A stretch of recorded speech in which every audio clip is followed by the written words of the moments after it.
leading to the SONA. So this morning, we'd like the Malacanang Press Corps to please join me in welcoming Secretary Pauline Obial. Okay, good morning, everyone.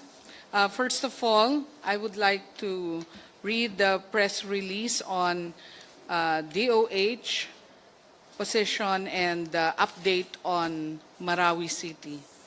The Department of Health issues today this positive statement of hope for Marawi City after months of clashes between government troops and the Mauti terrorist group. Composed of 96 barangays, Marawi City has taken siege by the insurgents since May 23 that resulted in a total of 40 deaths as of July 16, with cases ranging from acute gastrointestinal infections to heart-related diseases. 16,411 patients were admitted or treated in health facilities, both government and private, free of charge. There was also a total of 882 patients referred for treatment from the evacuation centers to hospitals. When translated to number of individuals, the overall affected population is about 465,000 persons, close to 500,000 people. Temporary shelters were set up in 87 evacuation centers to accommodate 26,991 internally displaced persons, while those living outside evacuation centers or home-based IDPs added up to 97,788 families, or 438,701 individuals. In these times of conflict, DOH recognizes the significance of addressing mental health issues of affected people. Thus, part of its services given to the internally displaced includes psychosocial first aid, processing, and coping with stress mechanisms. Last Wednesday, July 12, a children's party was conducted in several evacuation centers so that to enlighten and relieve the burden from among the children in evacuation centers. We are likewise distributed LED TVs for education, health messages, as well as entertainment during the evenings. And special supplementary feeding for malnourished children, including an egg a day keeps the doctor away intervention for young children, were likewise conducted. A host of medical services is continuously being provided amidst the siege, including routine vaccinations for infants and children, treatment for tuberculosis, diabetes, and hypertensive patients, healthcare services for pregnant and lactating women, deworming and nutrition in emergencies, such as vitamin A and zinc supplementation for under 5 and senior citizens. Other services include the provision of wheelchairs to persons with disabilities, and of course, family planning, counseling, and commodities to women of reproductive age. Taking into account the safety of water being consumed in evacuation centers, the water, sanitation, and hygiene, or WASH, services are also provided. It consists of regular conduct of water testing to ensure its safety prior to consumption, provision of potable water sources, and techniques for household use. Construction and installation of toilets, bathing, and washing facilities, and provision of hygiene kits and water disinfectants are also essential part of our intervention. In terms of logistics and funding, the DOH has allotted a total of 55.2 million cash assistance to both DOH and private hospitals, and 30.4 million worth of logistics, totaling 85.6 million of total assistance to responders for the Marawi incident. The DOH is really hopeful and at the same time incessantly praying for peace in Marawi City. Let us continue to hold on to our vision that one day peace will once again reign in the city, that Marawi will stand up and be resilient against all forces of evil brought about by this senseless terrorism. In the meantime, we are preparing a rehabilitation and reconstruction plan for Marawi City that will include one health center per barangay, one polyclinic for every 100,000 population, one lying-in facility for every 50,000 population, and one hospital bed for every 800 population. So what we are preparing for the rehabilitation of Marawi is really the ideal setup of what we propose to the President as the Cuban model. Right now, Amay Pakpak Medical Center is in full operations. Our hospital, 300-bed hospital in that city, is fully operational. It has suffered minor physical damages and loss of logistics and equipment. And the Department of Health is ready to replace it at a cost of around 5 million pesos. In the meantime, for the SONA, we are happy to report to our people that we have prepared our report of the 365 days of the Department of Health, which focuses on the marching order of the President of take care of the poor. This was the directive of President Rodrigo Roa Duterte upon my assumption to office. The DOH set out to epitomize the President's malasakit and compassion for the people through the Philippine Health Agenda. The Philippine Health Agenda is both a strategic vision for the health sector and a plan that is compassionate and inclusive, as exemplified by our slogan, All for Health Towards Health for All. We have improved transparency in all our offices by adopting initiatives for freedom of information, strengthened our fight against corruption through the newly created Task Force Against Corruption. The President has also shown his support for the health of the people, exemplified by 3 executive orders passed in the last year. He signed first Executive Order number 12 with zero unmet need for family planning last January. Then Executive Order number 26 last May on smoke-free public places, enclosed places, and public conveyances. And the third, but not the least, of course, is the Executive Order on the regulation of firecracker use in this country. In support of improving health services throughout the country, the President has also approved the Philippine Facility Development Plan 2017 to 2022. The medium-term investment plan for government in rehabilitating, upgrading, and constructing new health facilities across the country, which includes 9,604 additional barangay health stations in the next 5 years, 2,289 additional rural health units and urban health centers, and 750 polyclinics. So these facilities represent the primary health care or public health facilities.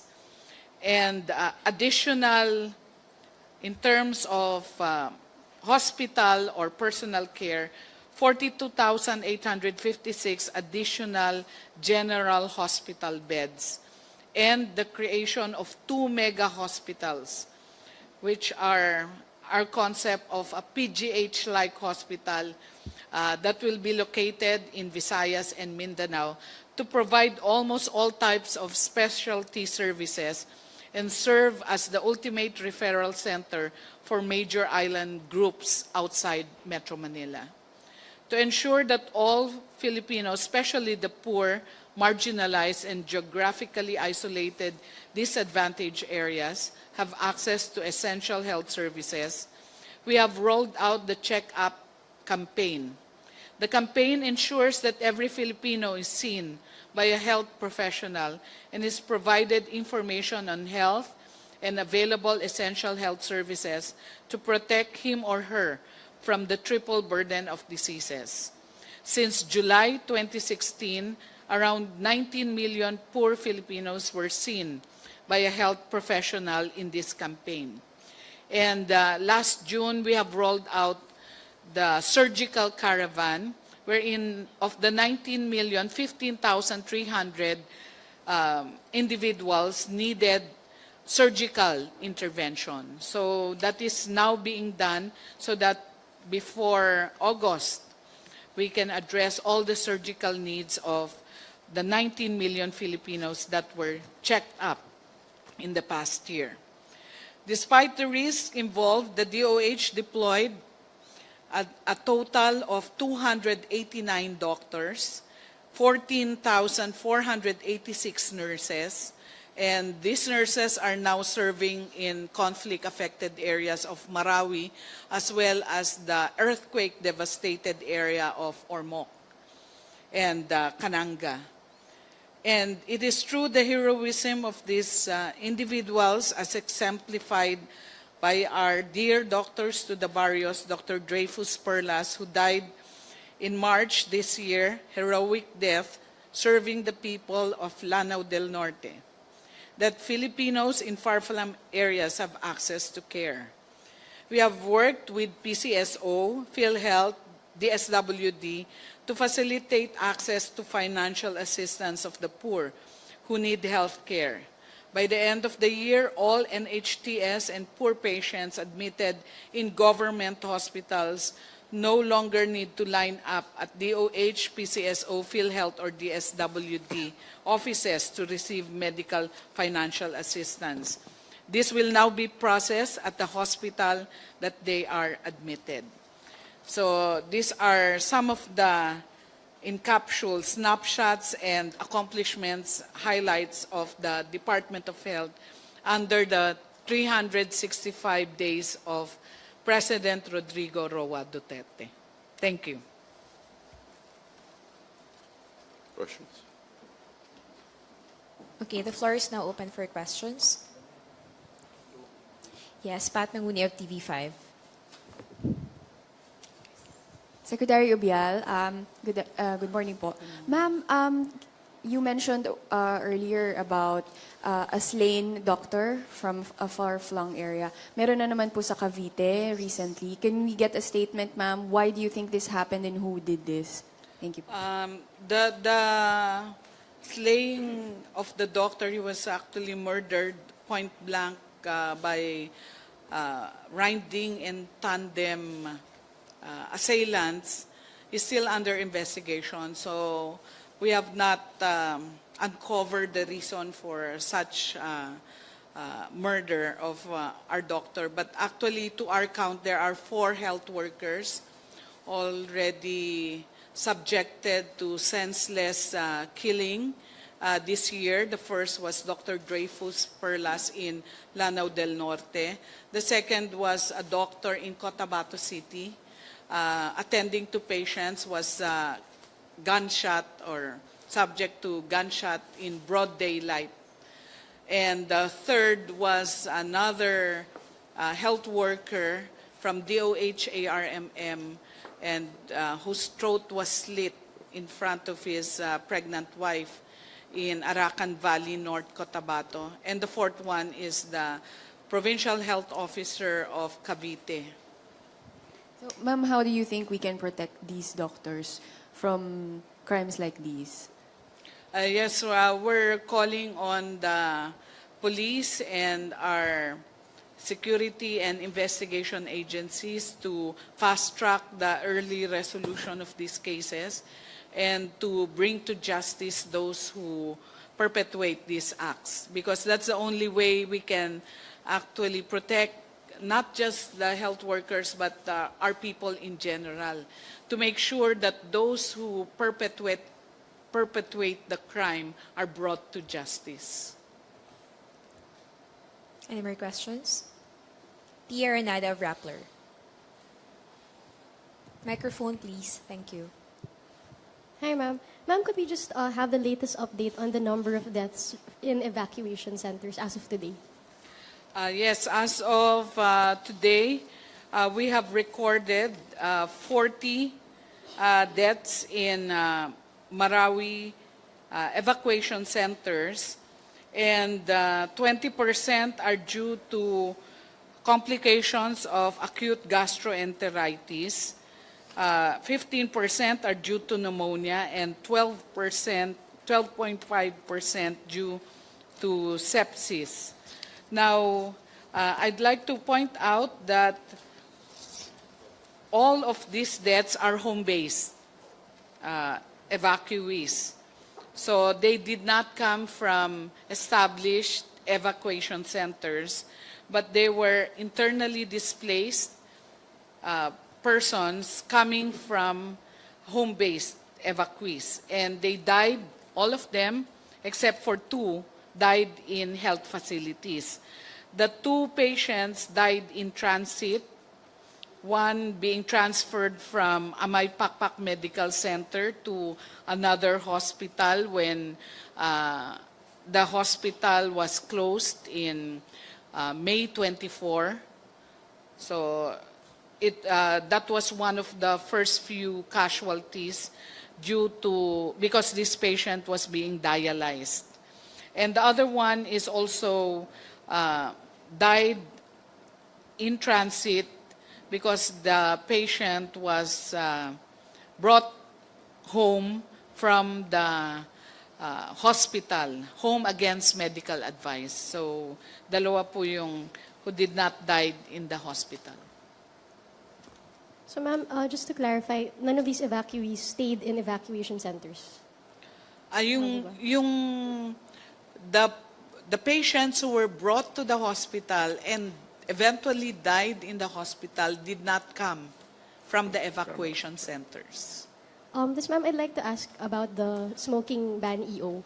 What has been the update since the signing of the EO in terms of ensuring compliance among establishments? Is it right that the EO will come into effect on July 23? It's July 22, and it will be implementable because it is an executive order. So it doesn't need an IRR to implement it. And the major players for its full implementation would be the local government units and the other national government agencies like PNP, MMDA, and of course the Department of Health. And we would like to address full compliance of all facilities in maintaining that indoor spaces and public places. So even if it's outdoor, if it's a public place, and public conveyances should be smoke-free. Ma'am, are you confident that there will be full compliance by July 22, given that the EO has very specific requirements for designated smoking areas? Like, but there's a requirement for automatic doors, and so, ma'am, do you think that there will be? Are you confident there will be full compliance by that date?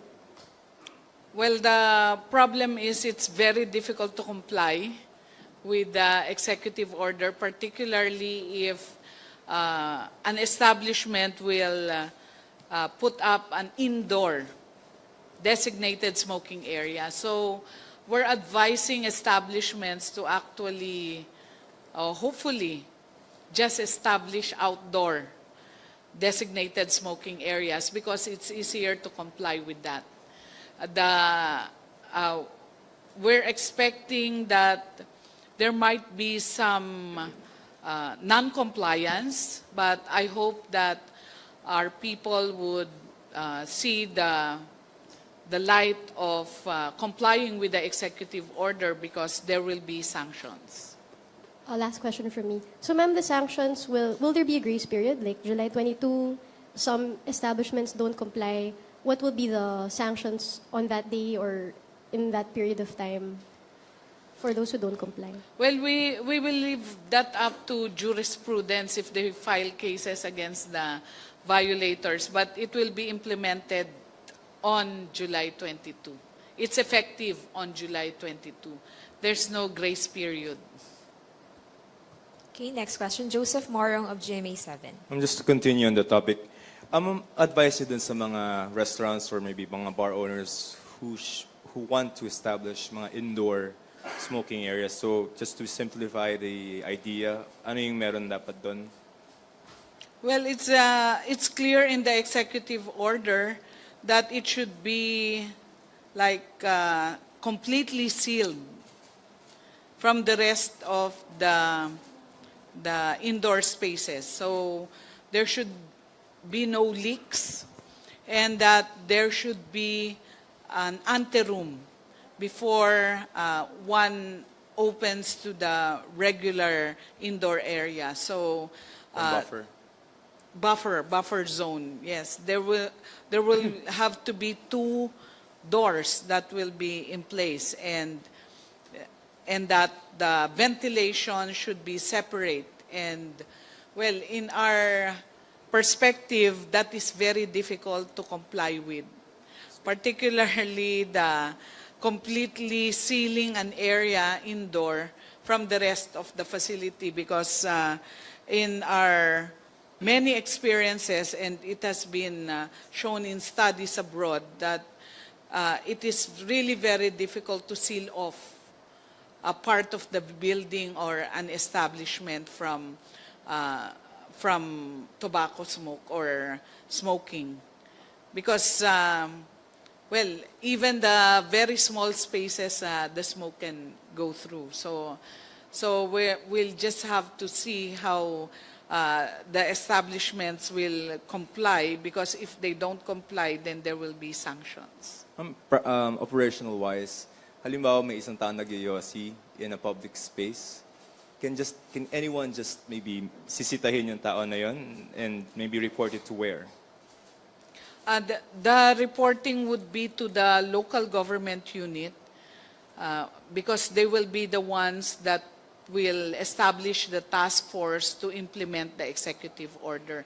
So in some areas where we have local ordinances implementing 100% smoke-free enclosed places, they actually designated task force members. Like in Davao, there's a smoke-free task force. So these are specially hired individuals that really go around and monitor the implementation of the ordinance. In Balanga City, they actually deputized the senior citizens to do the apprehensions. And in some cases, those who were given sanctions and tickets, a portion of that went to the senior citizen who executed the capture. Yes. So per LGU, ma'am, yung magiging deputization, no? Yes.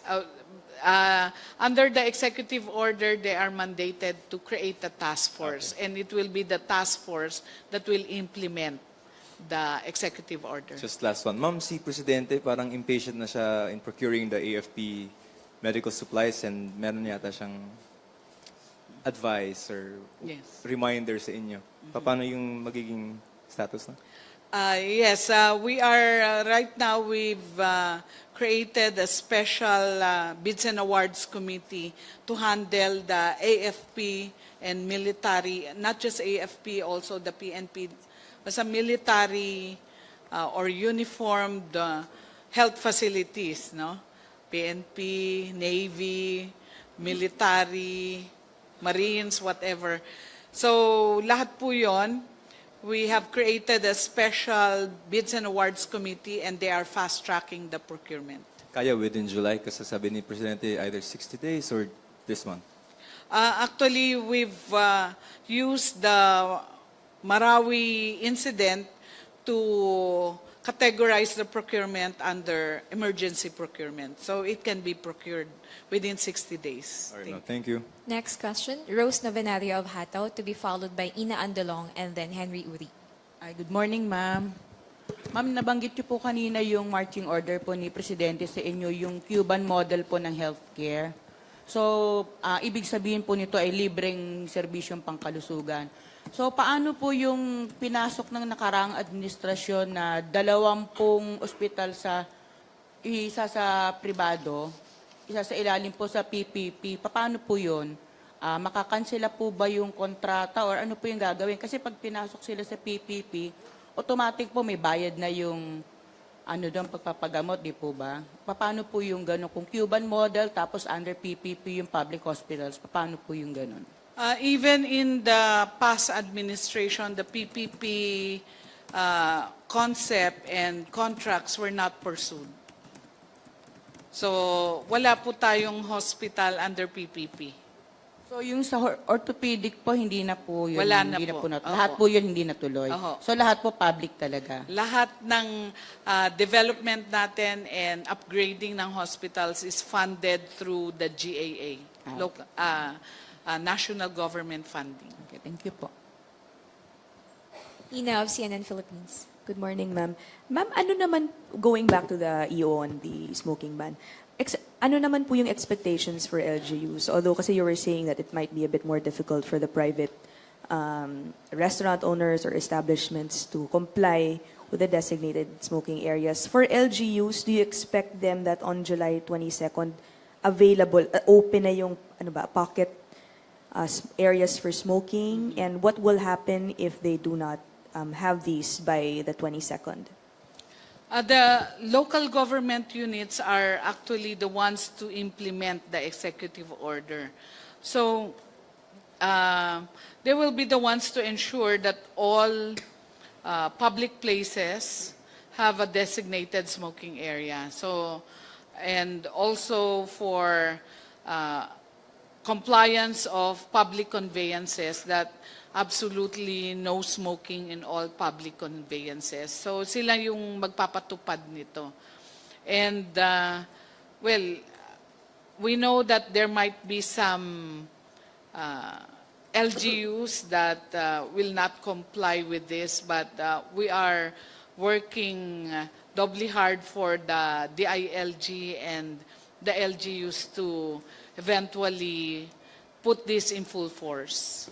What do you mean, ma'am, that you expect that some LGUs will not comply? I mean, there are LGUs, you do expect more from them in terms of compliance. Because there's a lot of work to be done by the local government unit. So it depends on how they move forward in terms of the task force, in terms of the information education materials, and in terms of having the private facilities also comply with designated smoking areas.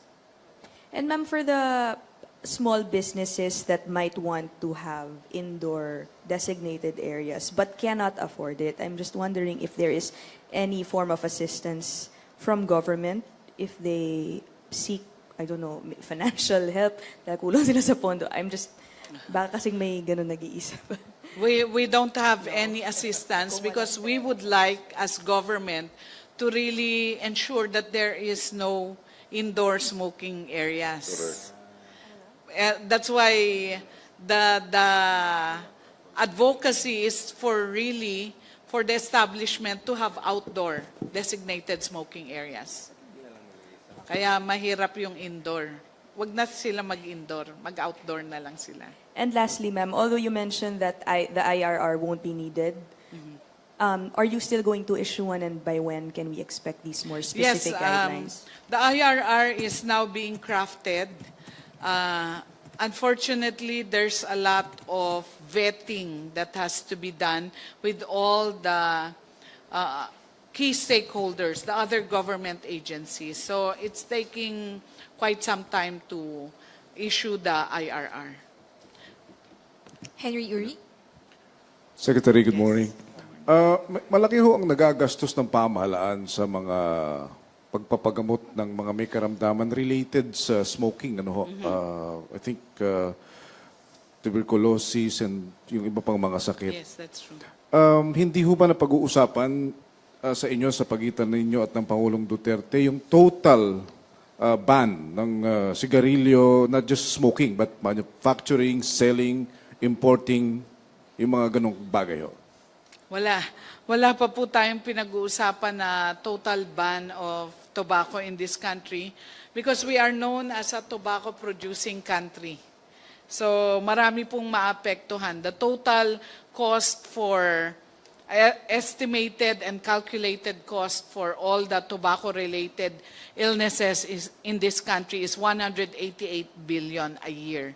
It's more than the budget of the Department of Health and PhilHealth combined.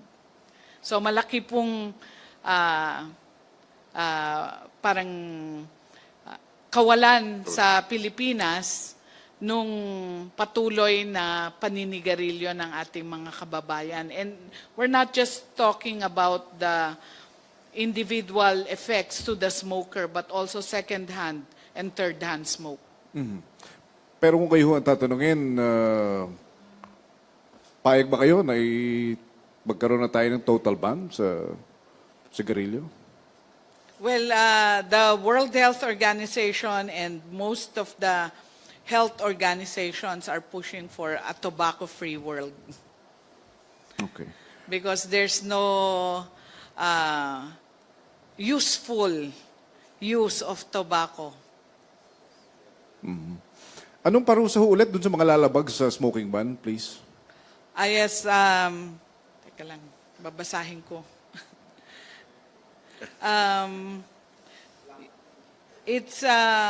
It's a fine for individuals. Ito. Okay. Teka lang po. For individuals, ito. It's a fine of 500 pesos to 10,000 pesos, depending on the number of offenses. And for establishments who violate, it's also a fine. Ayun. And, fine of 5,000 pesos or imprisonment of not more than 30 days. So merong pong imprisonment. Yung for establishments. Okay. Last question, ma'am. Overall health status of the nation under Duterte administration, kumusta ho? Malusog ba ang buong sambayanan or nagamot na ba natin yung malnutrition? Marami na bang mga nagkakasakit na nakaka-afford ngayon ng mga basic consultations lalo sa mga government hospitals? In the past 365 days, we were able to ensure that the poorest Filipinos have no balance billing in government hospitals. No? But still, the out-of-pocket expenses in general for the population is still very high at about 56%.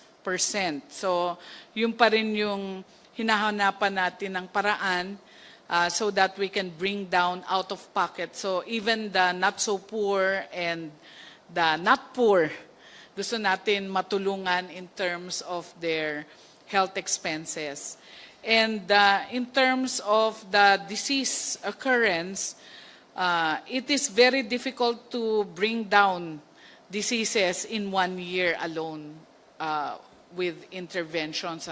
It takes about 5 to even 10 years of consistent intervention to bring down diseases.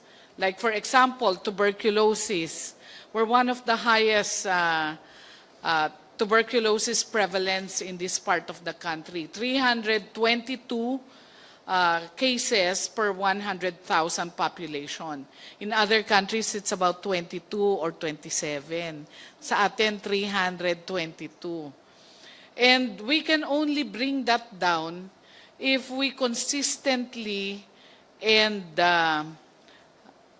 for a long period of time, really try to get all the known cases of tuberculosis and put them under treatment. Unfortunately, because of the nature of the disease, no, and the stigma that is attached to it, many Filipinos don't seek treatment. Even sabihin natin, inuubo na sila ng 2 weeks or more, even if the drugs are for free, they don't go to the health center. So that's really a big challenge. And what we try to do in this administration is to really bring out to the people the diagnostic facilities. Kasi sa ngayon, mga health centers and hospitals lang ang kaya mag-diagnose ng TB. We want to bring in mobile teams to go to the community and diagnose TB in the communities, even in far-flung areas and hinterlands. So, consistent dapat for the next 5 years, and we can have siguro the cases of TB. But for other diseases, like for example, HIV/AIDS, no, it's still going up, and the way to also address HIV/AIDS is really to get to all positive cases and treat them. Unfortunately, yun rin ang problema natin because of the stigma. Many of our people who are doing risky behaviors don't get themselves treated. Even up to the time they are hospitalized, and we see the opportunistic infections, they do not want to undergo HIV/AIDS testing.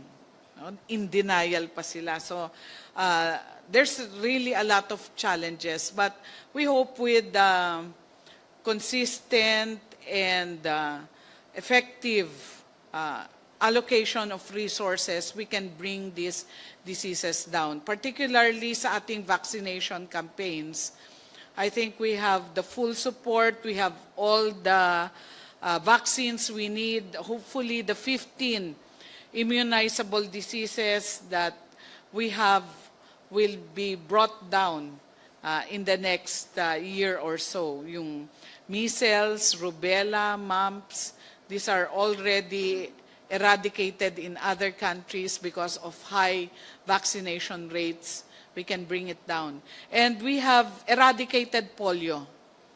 And hopefully, by the target is 2018, we can really say that the Philippines is able to eradicate polio with combining oral, bivalent polio vaccine and injectable polio vaccines.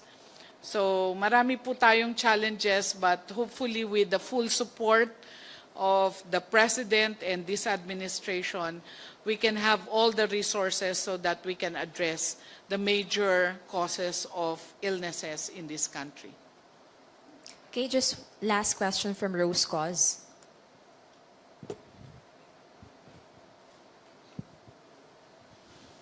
Hi, ma'am. Good morning po. Regarding po sa smoke-free public places, kasama po ba sa kino-consider natin, kasi you mentioned na you will work with DILG full force sa pagpapatupad po nito. Yes. Kasama niyo ba sa kino-consider po yun pong name and shame campaign ng mga LGUs na hindi striktong magpapatupad? Kasi maaring epektibo sa Davao City, pero pag nationwide ang pag-uusap, mas mahirap po ito. Alam naman po natin na maraming kautusan na nag-exist, pero pagdating sa pagpapatupad, dun po tayo nagkakaroon ng problema. Yes, that's a good idea, no? We did that for firecracker injuries.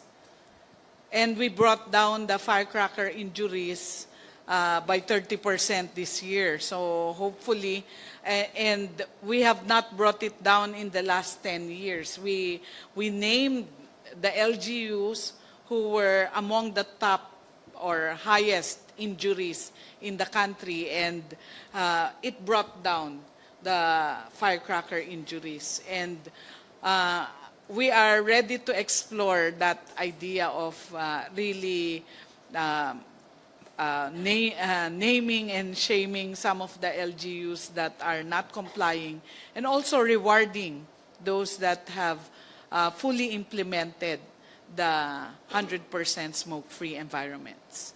By the way, we have recorded 48 countries in the world that has smoke-free policies. 48 pa lang po. And hopefully, the Philippines will be one of the leaders in this endeavor. We're part of the 48 now.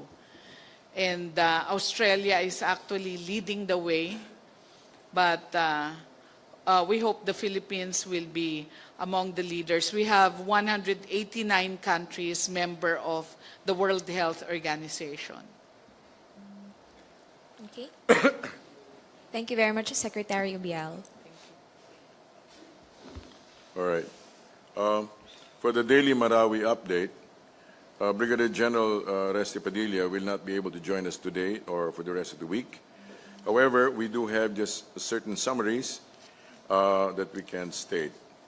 Civilians killed by terrorists, summary is 45 so far. Civilians rescued, 1,723. Terrorists killed, 405. Recovered firearms, 511. Government casualties killed in action, 97. Buildings cleared, 17. The Office of Civil Defense will give their update on Bangon Marawi every Friday. On the DND's martial law position, the Department of National Defense has submitted its recommendation on martial law to the President as of last Thursday, July 13. The President will go through and will make a decision on the matter. As we all know, the President listens, and he considers the position not only of the military and of the police, but also the interests of vital stakeholders.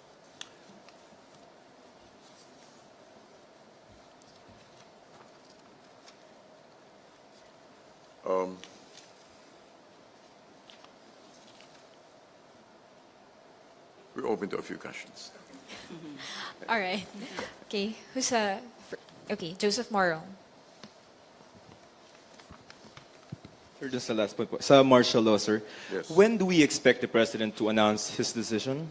Kasi mag-expire na on 22nd, no? Yung It martial should be law. on or before that. On or before, sir. What will be the, only if you know, sir, what will be the primary consideration of the President when deciding whether to extend or lift? Again, of course, it will be the threat to public safety, especially in concerned areas. Yes. Thanks. That's it for me now. Question? TV5, Pat Mune.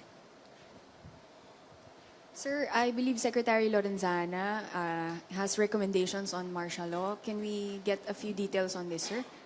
Like I said, he already presented, and it has to be studied by the President. It's being studied by the President. Thank you. Any details, sir? Can we get? We'd rather not preempt the President's decision. Thank you, sir. Next question, Pierre Nada.